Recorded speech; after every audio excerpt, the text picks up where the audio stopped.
Amém. E nós vamos abrir as nossas Bíblias num texto que já é conhecido, que nós estamos usando todos esses dias, esse tempo, mas vamos mais uma vez ler João capítulo 13, verso 35. Qual que tem sido o tema mesmo do ano de 2024 que a gente tem compartilhado? Vivamos o verdadeiro amor, firmados nos valores da nossa fé. E hoje nós queremos pensar sobre vivendo esse verdadeiro amor através do uns aos outros. Através do uns aos outros. Acharam? João, capítulo 13, verso 35, já sabemos de cor. Nisto todos conhecerão que sois meus discípulos, se vos amardes uns aos outros. Juntos. Nisto todos conhecerão que sois meus discípulos, se vos amardes uns aos outros. Pensando no através dos uns aos outros, eu quero hoje encerrar essa sequência que a gente vem durante esse tempo falando sobre o verdadeiro amor, fundamentados e firmados nos valores da nossa fé. Porém, encerrando a série não significa dizer que nós não continuaremos a dar ênfase sobre o tema durante o restante do ano. Nosso aniversário tem como esse tema. As mensagens, com certeza, ainda que falando de textos, de personagens, eles estarão permeados desse conteúdo, desse contexto.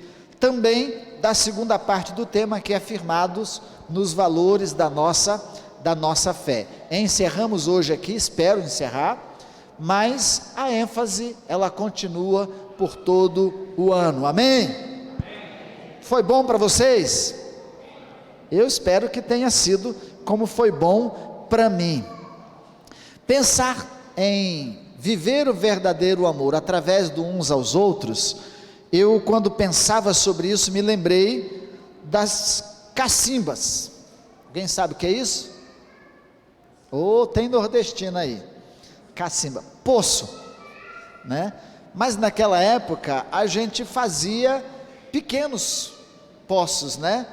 Eram rasos, não eram tão fundos, na margem de um córrego, ou num lugar onde a gente tinha água, e para ter uma água bem limpinha, suficiente para a gente beber, depois de filtrada, e às vezes nem filtrada era, então a gente limpava aquele poço, mas quando chovia como um dia de hoje, você tinha que ir lá e tirar toda a água do poço, secar ele, desaguar ele completamente, tirar tudo aquela água e deixar nascer uma água novinha. E depois de nascer a água, ainda esperar ela assentar, ficar lá limpinha, só depois você podia tirar. De vez em quando a gente chegava no poço e não tinha chovido, não tinha acontecido nada, e você chegava lá, o poço estava sujo, a água toda suja. Você ficava imaginando, alguma coisa tem dentro desse poço. De vez em quando a gente achava uma cobrinha lá dentro, daquelas cobras que gostam da água. Lá a gente chama de buiúna, da família da jiboia, né? Da jararaca. Elas ficavam lá dentro da água mexendo. Aqui é mais comum a sucuri, né? Pequenininha ou grande, mas de vez em quando ela estava lá e você tinha que ter cuidado. Passava lá uma vara, um negócio dentro do poço, para ver se tinha um monte de sapo, umas rãs muito grandes, ou uma cobra. De vez em quando estava lá, ela lá dentro, né? E aí você tinha que tirar a nossa vida para vivermos o verdadeiro amor de Deus. Na expressão plena do amor de Deus, é igual cacimba. Tem que tirar a água suja, tem que limpar e de vez em quando matar o bicho que está lá dentro, para poder a água ficar limpinha e ser suficiente para saciar a sede de outras pessoas. E aí não existe ninguém bom, diz a Bíblia, que ninguém é bom somente Deus. Ninguém é perfeito, ninguém é completo, ninguém é pleno. Nós estamos nesse exercício, nos enchendo de Deus cada dia mais, desaguando esse poço que de vez em quando a água fica toda suja, para a gente conseguir expressar esse amor para as outras pessoas. E na Bíblia nós temos diversos mandamentos que a gente chama de mandamentos recíprocos. Algumas pessoas chamam de dons recíprocos. Eu gosto de pensar em mandamentos. Alguns consideram como dons, porque está lá o da hospitalidade, está lá o do serviço, que seria associado ao ministério, né? o de ministrar, de servir.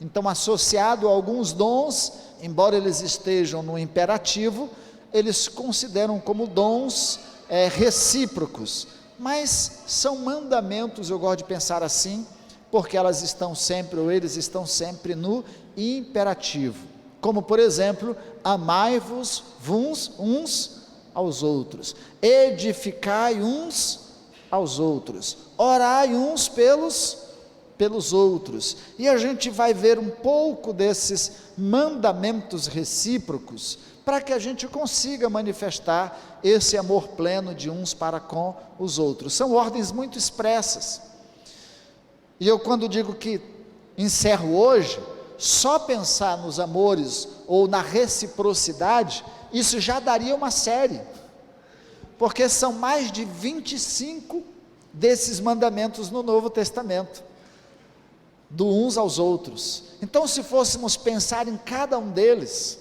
eu até acompanhei uma igreja batista de Minas Gerais, e eles seguiram uma sequência de vários dias, várias semanas meditando sobre os mandamentos recíprocos, numa diversidade de pastores e ministradores trazendo a palavra. Então eu quero tentar resumir alguns destes mandamentos recíprocos e aplicar para a nossa vida.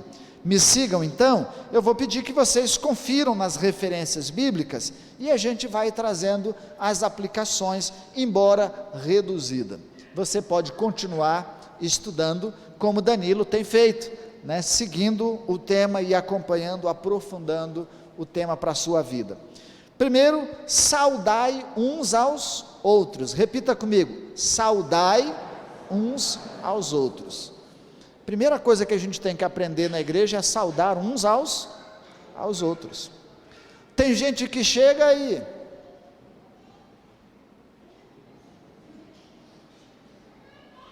acabou o culto, levanta, não dá um oi, não dá um... A Bíblia diz que nós devemos saudar uns aos outros. Você vai encontrar lá, Romanos capítulo 16, verso 16, Paulo escrevendo aquela carta e mandando saudações aos irmãos de tal lugar, de tal lugar. Se você abre em 2 Coríntios capítulo 13, do verso 11 até o verso 13, também nós temos recordações ou recomendações do saudai uns aos outros. 1 Coríntios capítulo 16, verso 20 e 1 Pedro capítulo 5, verso 14.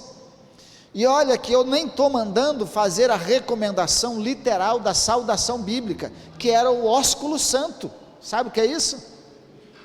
Uma bitoca, igual o russo. Já viu na cultura russa? Os homens se encontram e dão uma bitoquinha. Pastor, o que é isso, pastor? Mas irmãos, saudar uns aos outros significa cumprimentar, e não é assim aquele... Tem gente que a gente vai cumprimentar da pontinha do dedo, né? Você não sabe se pega no dedo, se pega na mão, se faz alguma coisa, a pontinha do... Não, pega firme, aperta, olhe nos olhos das pessoas e diga, boa noite, tudo bem? Né? A Bíblia nos traz um monte de saudações, graça e paz, shalom. No meio evangélico nós temos grupos que saúdam de formas diferentes. Batista dá boa noite, bom dia, boa tarde. Assembleia de Deus diz, paz do Senhor, irmão. Alguns outros dizem, graça e paz. Os mais modernos já estão usando shalom. Então, diversas expressões, mas que seja o boa noite, que seja o oi, que seja o aperto de mão, que seja o abraço, que seja o beijo, né? E a gente tem liberdade. Ricardo vai me dar a liberdade de contar a nossa história, Ricardo? Você deixa? quando eu cheguei na igreja, eu gosto de abraçar, vocês já viram, né? Eu sou sinestésico, eu gosto de abraçar criança, todo mundo eu gosto de abraçar. Os homens eu abraço e coloco a cabeça no peito deles, né? Às vezes dou um abraço, mas aí quando eu cheguei aqui, o Ricardo, eu ia cumprimentar o Ricardo, aí eu queria dar um abraço no Ricardo, eu puxava, o Ricardo ficava travado lá, aí eu digo, eu vou ter que dar um jeito nesse homem. Aí um dia ele desequilibrou, abracei o Ricardo, ele ficou meio sem graça, e depois de novo, agora o Ricardo virou um abraçador, então faz parte. Às vezes na nossa cultura, na nossa criação, no nosso jeito de ser, nós não fomos acostumados a esse toque, mas ele é necessário, ele é preciso. Hoje em dia a gente tem que ter o cuidado. Esse abraço não é um abraço de lascívia, de sedução, de nada disso, é fraterno, de dizer que a gente gosta de ter a pessoa perto, gosta de ter comunhão, de estar junto, e aí a gente tem que ter esse cuidado. Adolescente mesmo, quando abraça, a gente fica preocupado, né? Porque a testosterona, a progesterona, estão tudo lá em cima, então qualquer abraço diz assim, me apaixonei. Não é esse abraço, né? Não é esse abraço, mas é o abraço fraterno, é o cumprimento. Na igreja de Deus a gente precisa aprender a saudar uns aos outros. Se você não tem o hábito do costume, aprenda, é recomendação, é mandamento bíblico, saudai os irmãos, cumprimentai, saudai uns aos outros, faz parte do elo de comunhão, de fraternidade. Senão a gente fica indiferente um ao outro, um chega, sai, vai, e a gente não tem esse laço, essa permissão de manter um diálogo, uma conversa, uma intimidade com a pessoa. Saudai uns aos outros é mandamento recíproco, é mandamento bíblico, é recomendação da palavra de Deus. Então, se você não tem esse hábito, aprenda. Chegou num lugar, boa noite, boa tarde. Passou no mercado, encontrou alguma pessoa lá, bom dia, boa tarde, boa noite, né? Às vezes você vai no caixa, o caixa diz, boa tarde, coloca a CPF, conversa, aproveita, é oportunidade às vezes da gente estabelecer vínculo, relacionamento. Então, cumprimentar faz parte, saudar é recomendação bíblica, é recomendação de Deus para a nossa vida, amém? Amém. Sair daqui hoje sem 10 abraços não vale, pelo menos 10 apertos de mão bem dado, né? Olhando nos olhos da pessoa e dizendo que é bom ter comunhão com ele. Amai-vos uns aos outros. Aí não dá para a gente ir mais, porque temos falado quase todos os domingos sobre isso, mas Romanos capítulo 12, do verso 10 ao verso 14, 1 Pedro capítulo 1, o verso 22, essa referência, aí você tem, que pode acompanhar, Romanos 12, de 10 a 14, 1 Pedro 1, 22, Jesus inclusive, conversando com seus discípulos, ele dizia num discurso bem duro, quem não amar a mim mais do que o seu pai, a sua mãe, o seu irmão, não é digno de mim. Como é que a gente pode amar a Deus mais do que todas as outras coisas, sem desprezar os outros? Porque tem gente que pega essa ideia de amar a Deus sobre todas as coisas, e mais do que pai, do que mãe, e ele passa a desprezar o pai, desprezar a mãe, desprezar as pessoas, rejeitar as pessoas. Não, pelo contrário, o amor de Deus, e quanto mais eu amo a Deus, mais eu quero amar pessoas. Só que eu os olho agora na perspectiva de Cristo Jesus. Eu vi um pregador fazendo uma dinâmica que eu achei muito interessante, acho que do Dizscope lá, o pessoal faz uma dinâmica bem interessante que dá para a gente entender o que significaria isso. Deixa eu chamar aqui o Fábio e o Jaziel, aí a gente ilustra rapidinho e fica mais fácil. Quem nunca viu pode ver essa dinâmica e aí vai, pode subir aqui, só não quer apertar minha mão, é? Deixa eu já aproveitar e dar um abraço, que eu não dei nele ainda hoje, né? Tudo bom, Fabinho? Então seria assim, obrigado. Vamos imaginar que eu seja uma pessoa, ele é outra pessoa, e Jesus aqui, ele seria Jesus.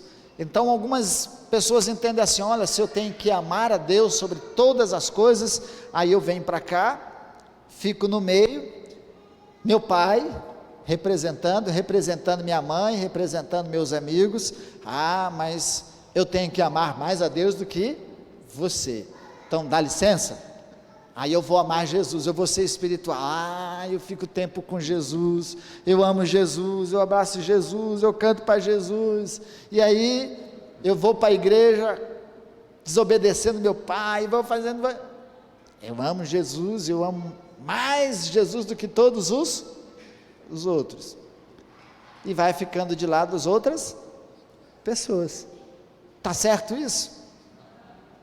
Como é que a gente resolveria esse problema? Nós não andamos por vista, mas nós andamos por fé. Agora nós olhamos tudo na perspectiva de Cristo Jesus. Eu amo Jesus, e por causa de Jesus eu amo as outras pessoas. Eu me relaciono com Jesus, através de Jesus, eu me relaciono com as outras pessoas. Ele passa a ser a minha referência, ele passa a ser o meu elo com as outras pessoas, a dinâmica de vida, de relacionamento, de valores, de princípios. Amando Fábio, eu estou amando Jesus.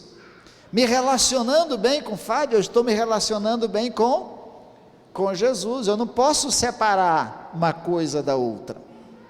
Eu não posso dizer que eu amo Jesus, eu não amo o Fábio. Para eu amar a Deus, eu tenho que amar as outras pessoas. Amém? Então, amai-vos uns aos outros, como Cristo vos amou, e só é possível na perspectiva dele, através dele. Isso resume um pouco do que seria amar a Deus.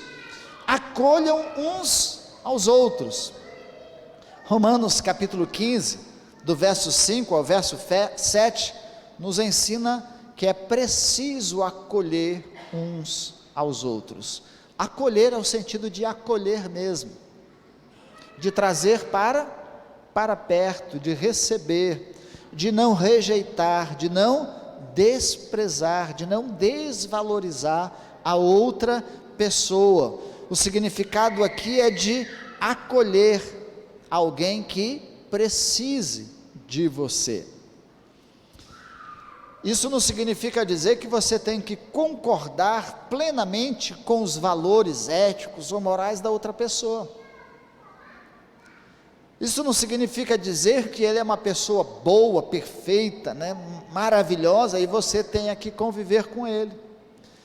Ainda que ele seja ruim, ainda que ele seja terrível, ainda que ele seja uma pessoa, mas você tem que acolhê-la no seu coração, você tem que amá-la, você tem que orar por ela, você tem que viver com ela. Vai ter momentos que você se distancia, que você confronta, que você conversa, mas é preciso ter esse espírito de acolher, senão nós deixamos de pregar o Evangelho e acreditar que o poder de Deus, do Evangelho, é suficiente para salvar qualquer pessoa, porque ele hoje é ruim, mas ele pode ser transformado exatamente pela sua vida, pelo seu testemunho, e se você não se aproximar, ele nunca vai se achegar a Deus. Não é assim, Jonathan? Eu sei que algumas pessoas aqui, alguns dizem assim, o pessoal já tinha desistido de mim, ninguém mais queria pregar o Evangelho para mim não, porque eu era terrível, mas esse aí não tem mais jeito. Mas a gente tem que acolher, tem que estar ali, tem que estar sempre disponível, para poder compartilhar da graça e do amor de Deus. Consolem uns aos outros, 1 Tessalonicenses, capítulo 4, verso 13, verso 18, capítulo 5, do verso 11 até o verso 24, nós entendemos aí, e a recomendação de consolem uns aos outros. Esse é papel direto do Espírito Santo de Deus. O Espírito de Deus é o consolador. Quando você se propõe, se dispõe a consolar os aflitos, os tristes, os abatidos, os angustiados, você está sendo um instrumento direto do Espírito Santo de Deus. Você está sendo o veículo pleno nas mãos do Espírito Santo de Deus. E quanta gente triste hoje em dia, quanta gente precisando de consolo. É claro que a gente tem que ter conhecimento da palavra, assim também como aconselhar uns aos outros. É preciso conhecimento da palavra de Deus, é preciso o bom senso, é preciso sensibilidade, é preciso empatia. Senão você vai lá consolar alguém que acabou de perder o marido, a esposa, está na fase complicada do luto, profunda do luto, e você chega lá e diz assim: chora não, você nem passou pelo mais difícil ainda. Você vai ver a hora que você chegar em casa, abrir o guarda-roupa, sentar na mesa, sozinho, sozinha, para tomar café, para comer, aí é que você vai sentir. Que palavra de consolo. Vai ter que chamar o outro consolador, né? Então, a palavra consolo significa realmente ter uma empatia, a capacidade de sentir a dor do outro, para você trazer. Às vezes o consolo nem é dizer nada, é só estar presente. Papel do Espírito Consolador, o Paracleto, aquele que está ao lado, que na hora oportuna pode dizer, pode fazer, pode ajudar aquela pessoa. Então hoje nós temos inúmeras pessoas aflitas e angustiadas, precisando de consolo, nos hospitais, nas funerárias, nos lugares diversos nos pontos de ônibus. Eu confesso que quando passo em viaduto e eu vejo alguém passando devagar, especialmente de noite, eu já reduzo a velocidade, eu vou devagarinho, vou olhando. Se eu vejo alguém chorando na rua, eu já dou uma parada, fico olhando, às vezes pergunto se está tudo bem. Então, ter essa sensibilidade, estar disponível para consolar alguém, é ter disponibilidade, claro, de ajudar, porque se precisar, você vai ter que estar ao lado, mas consolem uns aos outros. É preciso, suportai-vos uns aos, vocês viram que eu fui de um extremo ao outro, do consolar, do amar, agora o do suportai-vos uns aos outros. Colossenses capítulo 3, do verso 13 ao verso 17, Efésios capítulo 4, do verso 1 ao verso 2, Romanos capítulo 15, do verso 1 ao verso 3, todos eles nós temos a ideia de suportar os mais fracos, sujeitar uns aos outros, e de suportar. A ideia de suportar é a ideia do carpinteiro de fazer o telhado. Você, quando planeja o telhado, você não pode colocar ele muito desse jeito que vai abrir as tesouras, o peso, você tem que ter uma certa, não é assim, irmão André? Uma certa inclinação, está bem amarrada a estrutura para suportar o peso do telhado, para suportar a estrutura. É a mesma ideia de vigas, de estrutura, de pilares que são construídos, eles têm que estar proporcional ao peso que eles vão receber. Suportar uns aos outros é suportar o peso mesmo. Tem gente que é pesada, não é no sentido balança não, é no sentido emocional, é no sentido da convivência. Ele está sempre irritado, mal-humorado, irritada, mal-humorada, tensa, brigando, questionando. É difícil. Se acorda, chupou um limão.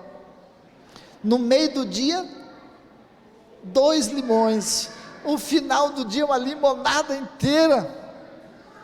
É difícil, mas tem que suportar. Tem gente chata. Vocês concordam comigo? A pergunta é: você é um chato ou uma chata? Saber que tem, a gente sabe. Agora o difícil é saber se a gente é o chato ou a chata. Se eu estou sendo aquele que está suportando alguém, ou sou aquele que alguém está me suportando. Tem gente que às vezes eles falam: pastor, tem dia que eu estou insuportável, né? Então, tem dia que a gente está assim, insuportável. Alguém tem que suportar. Os mais fracos, tem gente ignorante, tem ignorante no sentido de desconhecedor, né? Tem gente que é ignorante no sentido de desconhecedor e de palavra fiada. É igual Tramontina, propaganda aí, né? Corta fácil, tolerância zero, né? Então, essas pessoas, a Bíblia diz que a gente tem que suportar. Suportai-vos uns aos outros. Então, eu espero que não tenha muitos desses aqui, né? Porque senão fica pesado, mas a gente tem que ter estrutura. Aí a Bíblia diz: os mais fortes suportai os mais fracos. A ideia ali era exatamente da convivência dos judeus com os gentios novos convertidos. Os judeus todos puritanos, cheios de valores, cheios de preceitos, cheios da ética, e vêm os gentios, beberrões, brigões, guerreiros, brigadores e tudo, e vinha para o meio da igreja e era difícil, era peitada e tudo. Suportai, diz o texto bíblico, suportai-vos uns aos outros. Então tem gente que está começando na fé, e tem gente que já está lá em cima. Eu costumo dizer para os grupos de discipulado, ou grupos menores, quando eles estão na convivência, e a gente que é pastor e vai acompanhando as pessoas durante muito tempo, aí tem uns que deram trabalho para a gente, trabalho, foi difícil. Aí quando eles chegam lá em cima, e eles começam a dizer assim: pastor, isso daí está dando trabalho, né? Mas não é... E aí já quer desprezar aquele, ele esqueceu que ele deu trabalho, né? Ele deu trabalho no começo, aí ele já não quer suportar o mais, mas quem vai crescendo emocionalmente, quem vai crescendo espiritualmente, quem vai crescendo em conhecimento, vai tendo mais responsabilidade, e essa responsabilidade vem encarregada de aceitação desse mandamento, que é o de suportar uns aos outros. Quantos você tem suportado e caminhado com eles? Continue e permita que ele cresça e se desenvolva, e ajude você a suportar muitos outros depois. Sirvam uns aos outros. Gálatas capítulo 5, do verso 13 ao verso 15, Marcos capítulo 10, verso 44, as recomendações de Deus, falando exatamente que quem quiser ser o maior, que seja o menor. Na cultura popular, maior é aquele que é servido. Na cultura ou contra a cultura do reino de Deus, da cultura dos preceitos de Cristo Jesus, maior é quem serve. Eu costumo sempre dizer, quando palestro em empresas em alguns lugares, que as pessoas confundem no geral o seu cargo, o seu crescimento, o seu status ou o seu poder, dependendo do cargo que ele tem, e ele coloca isso transferindo como uma condição de que, se ele tem isso, ele é maior, ele é melhor, ele é mais do que aquele que está numa função menor. Não tem nada a ver uma coisa com a outra. Diante de Deus todos nós somos iguais. A diferença é que são responsabilidades diferentes. Agora, claro, aquele que está numa função em que a cosmovisão, a visão da empresa ou da estrutura que ele serve é menor, ele não pode querer fazer uma coisa contrariando o geral. A visão dele é menor do que aquele que tem uma responsabilidade maior. Então, essas diferenças a gente precisa entender. Tem gente que tem dificuldade de lidar com figuras de autoridade exatamente por isso, porque ela acha que ela fazendo uma função menor, ela é menos, então ela não tem capacidade, condições de falar com alguém que está numa condição, numa função, num cargo maior que o dele. Ele se sente menos, diminuído, a autoestima mais baixa, e não tem nada a ver uma coisa com a outra. A gente, como ser humano, nós somos iguais, responsabilidades, funções, papéis diferentes, e a gente tem que reconhecer essas diferenças de funções, de atribuições, de responsabilidades, de liderança, mas sem perdermos a nossa capacidade de servir. Aquele a quem é dado mais é cobrado mais, aquele a quem é dado menos é cobrado menos.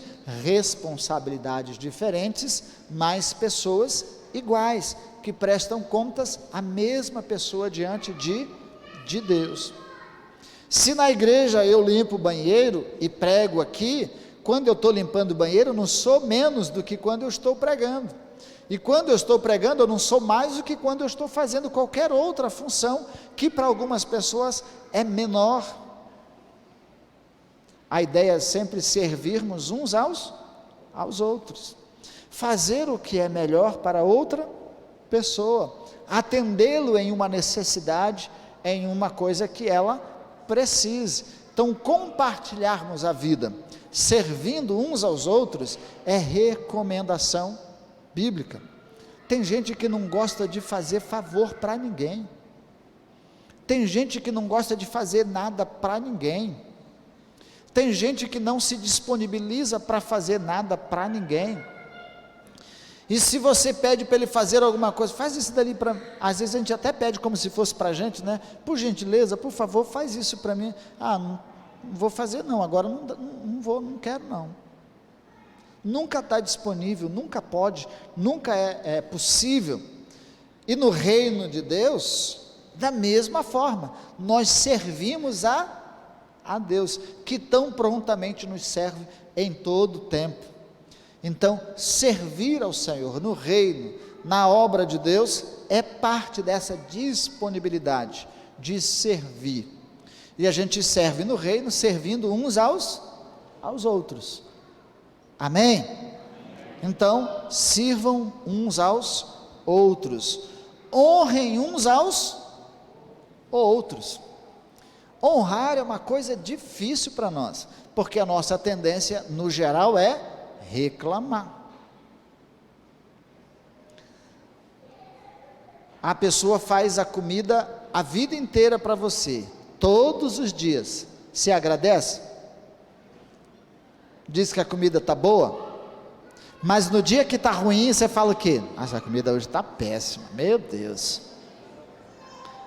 queimou tudo, grudou na panela, misericórdia, fez comida o ano inteiro, e queimou um dia, reclamou, mas não honrou por todos os outros que foram feitos. Né? Então, honrar, reconhecer, agradecer, a ideia de honra no contexto do Novo Testamento é de valor mesmo, é de moeda, é de monetário, é de ouro, prata, coisas que tinham valor. Então, é dar valor a outra pessoa, é dar valor ao que a outra pessoa faz, o que ela promove para você, o que ela faz para você, o que ela representa para você. Isso é honra. A Bíblia nos ensina em Romanos: a quem honra, honra, a Deus o que é de Deus, a César o que é de César, e a quem honra, honra. A gente precisa tributar às pessoas aquilo que elas também promovem para nós.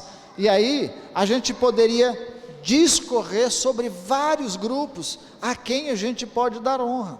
Por exemplo, figuras de autoridades civis, as figuras de autoridades na nossa casa, no nosso lar, Os nossos pais, a gente tende a reclamar deles, mas a gente não reconhece o que eles fizeram para nós.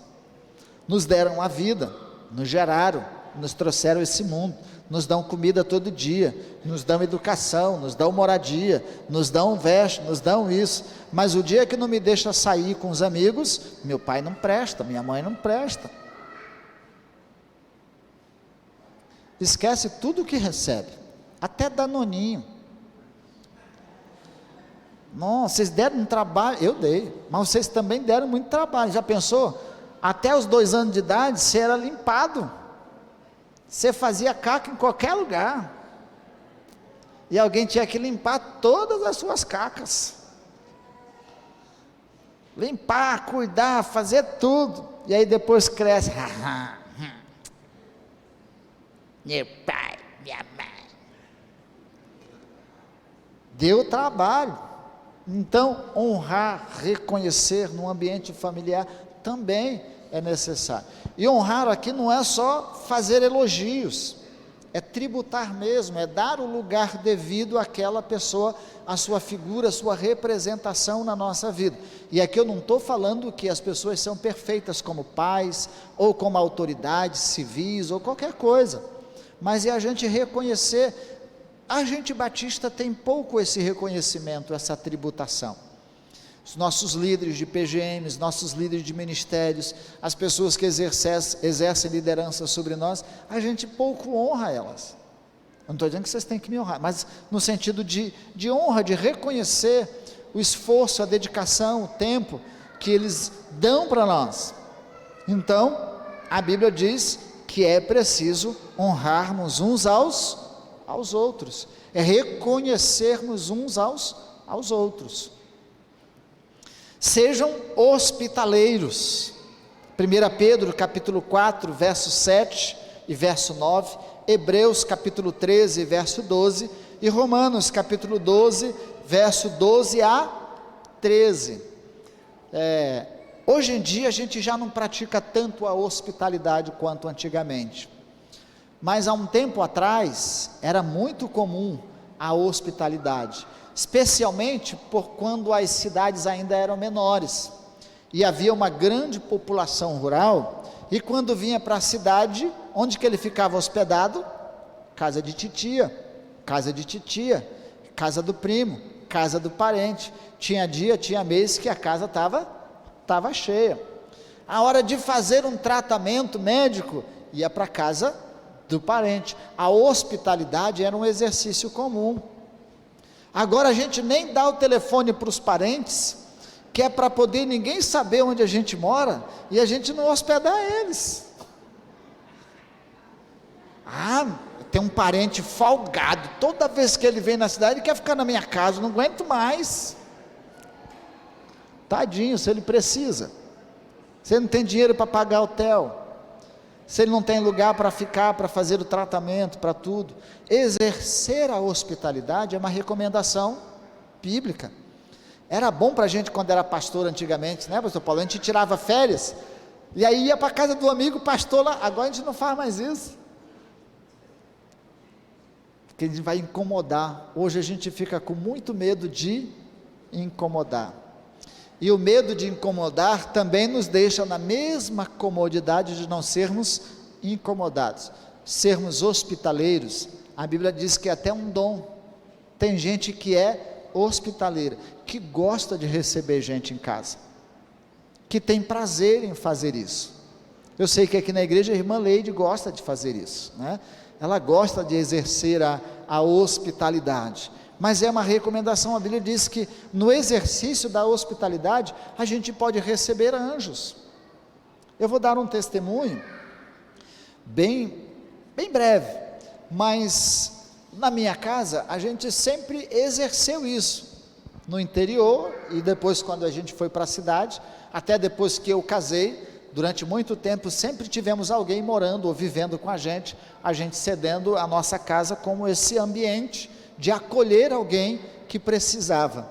Mas hoje eu recebo graça e bênção para a vida da Laura, porque um dia meu pai recebeu e acolheu alguém. Uma família muito carente, chegou na cidade e meu pai acolheu, recebeu, ele ia pescar e quando ele chegava, as crianças vinham, ele dava peixe para elas, levava o que elas iam comer. Essas pessoas cresceram, prosperaram, estudaram, e ela tem um apartamento em Floripa, e eu precisava de um lugar para a Laura morar, e o filho dela não estava morando. Quem que cedeu o apartamento? Então, às vezes, a gente está fazendo para alguém que a gente nem imagina como nós vamos receber. Então, receber alguém, sermos esse hospitaleiro, acolhermos, então, pode depois servir para nós. Você pode pensar, não, eu nunca vou precisar de ninguém, nunca vou precisar de outra pessoa. A vida dá muita volta. Dá muita volta. E a gente não pode se esquecer disso. Então, o que é possível fazermos hoje, a gente faz, porque amanhã nós não sabemos o dia de amanhã. Perdoem uns aos outros. Perdoem uns aos outros. Colossenses capítulo 3, verso 12, verso 13, e Mateus capítulo 6, 15. Aqui a gente já tem conversado bastante sobre isso, mas eu gosto de ilustrar, a melhor forma de entender. Quem tem dificuldade de perdoar, tem dificuldade de mensurar a graça e o quanto Deus o ama e fez por ele. Vou repetir, quem tem dificuldade de perdoar, tem a mesma dificuldade de mensurar o quão grande é o amor de Deus por ele e o quanto Deus perdoou a sua vida. A ilustração que melhor nos dá é Jesus ensinando a parábola do credor infiel lá, daquela pessoa que estava querendo que perdoasse a sua dívida, mas depois cobrou a dívida menor que era do outro, colocando ele na cadeia. Deus nos perdoou tanto, irmãos. Deus usou de tanta graça e misericórdia com as nossas vidas, e faz isso todo dia. Eu erro todo dia, eu peco todo dia, eu cometo erros e falhas todo dia, e todo dia Deus é misericordioso comigo e me perdoa. Tem coisa que a pessoa não precisa nem pedir perdão para você, libera perdão. Senão toda hora não, você lembra aquele dia, aquela coisinha, fica aquele relacionamento casca de ovo, cheio de picuinha. Tem coisa que você libera perdão, nem precisa que o outro venha te pedir perdão, você vai liberando perdão. Eu perdoo. Aí tem coisa que precisa ajustar, dar uma confrontada, estreitar a conversa, para a gente saber liberar isso, ajustar, até para o outro aprender nessa dinâmica. Não é só para massacrar, julgar, condenar o outro, mas é para ajustar o relacionamento. Mas a gente tem que ter a capacidade de perdoar. A oração do Pai Nosso nos diz isso. Se alguém não tem perdoado, é porque ele de fato ainda não compreendeu, não aceitou e não recebeu, e não mensurou toda essa dimensão do amor e do perdão de Deus. Perdoai as minhas ofensas, como eu tenho perdoado os meus. Aí é condição. Eu tenho perdoado os meus devedores, as pessoas que têm me machucado, me ferido. Como é que eu quero que Deus me perdoe? Então essa é uma brecha muito interessante para o inimigo, é guardar mágoa, rancor e não liberar o perdão para quem tem nos ofendido. Edificai-vos uns aos outros. Estamos caminhando para o fim, irmãos. Edificai-vos uns aos outros. É fácil entender. Edificar é de edificação, de construção. Você precisa de uma base, de um alicerce. Quem que é o alicerce? Cristo Jesus. Nele nós construímos, edificamos, estruturamos, embelezamos, fazemos templos como estes, um tijolo em cima do outro e depois ligado pelo reboco, e toda essa coisa. A construção do relacionamento é feito nesse processo de edificar, de fazer, de promover o crescimento da outra pessoa. Por isso que a Bíblia vai dizer: falai entre vós com salmos, hinos e cânticos espirituais. Falai só aquilo que edifica, que promove o bem. Se é para destruir, se é para condenar, se é para acabar com o irmão, não faça, se segure. Promova sempre o bem para as outras pessoas. Faça sempre para que o outro cresça, se desenvolva, se aperfeiçoe, nunca para puxar o tapete, nunca para destruir, nunca para derrubar, nunca para humilhar, nunca para desfazer, mas para promover crescimento. Edificai-vos uns aos outros. Eu fico feliz quando eu vejo o crescimento de algumas pessoas na vida cristã, e não só na vida cristã, mas na vida profissional, na vida do conhecimento, quando a gente vê pessoas que eram tão simples e de repente foram resgatadas por Deus e cresceram, se desenvolveram, amadureceram emocionalmente, amadureceram, prosperaram e cresceram financeiramente, tudo mais na sua vida. A gente fica feliz e a gente tem que se alegrar uns com os outros nesse crescimento. O contrário disso é inveja, o contrário disso é ciúme. Tenham paz uns com os outros. Romanos capítulo 12, verso 12 até o verso 19. Também Hebreus vai nos ensinar, Romanos ainda capítulo 14, verso 13 e 23, Marcos capítulo 9, 41 a 50, e Hebreus, se possível, tem de paz com todos os homens. Tem gente que na briga é igual lenha, né? Põe fogo rapidinho, igual gasolina, põe fogo rapidinho. Olha só, se a gente faz um retrato do mundo hoje, quantas guerras, quantos atritos, quanta falta de paz, pessoas trabalhando para promover a paz e outras promovendo para fazer a guerra. A Bíblia nos recomenda que nós somos homens de paz, que promovem a paz. A gente vê muito esse sentido aqui na briga mesmo, na briga. Campo de futebol, é bom a gente ilustrar isso para a vida da gente. Alguém deu uma rasteira, quando pensa que não, já vem um outro com uma voadora, não vai promover a paz nunca assim.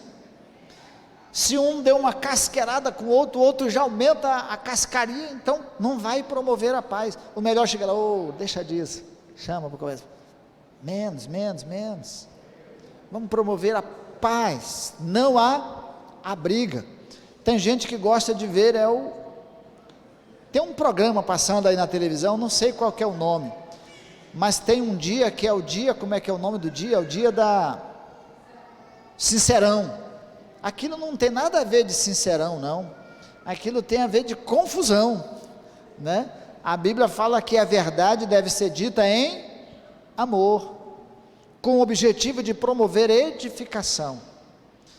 Verdade falada de forma diferente é outra coisa. Então toda a verdade deve ser dita em amor. Tenham paz uns com os outros.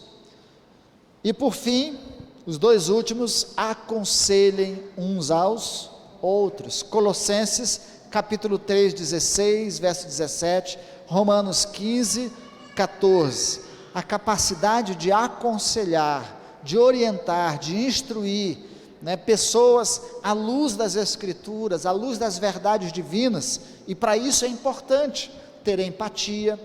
É por isso que é necessário a essas pessoas não serem julgadoras, condenadoras, mas terem a capacidade de ouvir, de serem empáticas e de ter uma orientação divina, uma recomendação divina à luz da palavra de Deus, para promover o consolo e a condução da vida daquela pessoa para o seu bem. A gente pode se aperfeiçoar nisso, trabalhar isso na nossa vida, para sermos bons conselheiros. Orem uns pelos outros, não seja aquele conselheiro, pelo amor de Deus, alguém fez alguma coisa, foi isso? Se eu fosse você, eu fazia o dobro.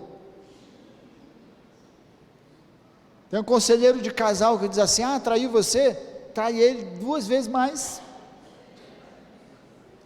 Ele te deu um tapa? Rapaz, se eu fosse você, dava 2 nele. Não, isso não é um bom conselheiro não, tá? Então, orem uns pelos outros. Tiago capítulo 5, verso 16, é recomendação bíblica orarmos uns pelos outros. É claro que aqui você não vai ser aquela pessoa que você também vai ficar o tempo inteiro, ora por mim, ora por mim, ora por mim, ora por mim, ora por mim, mas nem você mesmo ora por você. Então a gente ora, sabendo que a gente tem essa liberdade diante de Deus como sacerdote, de nos apresentarmos diante de Deus, mas a gente também ora uns pelos outros. Eu sei que tem pessoas aqui na igreja que tem essa vocação e essa coisa de orar uns pelos outros. Se alguém está doente, ela liga, ou ele liga, quero orar com você, quero orar por você, agora. Então ora pelo telefone, ora com uma visita. Então a Bíblia diz que nós devemos orar uns pelos outros. Então, se você vê que alguém está precisando de oração, ligue, ore com ela. Se precisa de uma visita, visite, ore com ela. Se alguém está precisando de um consolo, vá lá, console ela. Não espere que alguém faça. São mandamentos recíprocos. É para todos nós fazermos isso. Nos aperfeiçoamos em algumas áreas melhores do que outras, mas é mandamento. Você está se sujeitando, você está fazendo cumprindo esses mandamentos de Deus para a sua vida, é exercício. Amém? Aconselhem uns aos outros, orem uns pelos outros, amem uns aos outros, edificai-vos uns aos outros, tenham paz uns com os outros, saudai uns aos outros, perdoai-vos uns aos outros. São todos mandamentos de Deus para a nossa vida, para melhorar o nosso relacionamento, melhorar a nossa dinâmica de convivência. E se fizermos isso, olha, vai ser top, vai ser 10. Se fizermos isso em casa, melhor ainda. Aí a gente vai ter o fruto disso na convivência como igreja. Os nossos lares vão estar mais harmoniosos, nossas famílias vão estar convivendo melhores, ou melhor, né? E aí a igreja também vai conviver melhor. Vamos nos colocar em pé? Examine depois, você vai ter lá no vídeo a citação de todas as referências, e aí você pode conferir, examinar na Bíblia. São, se não me engano, 27 ou 25 mandamentos recíprocos que nós temos no Novo Testamento.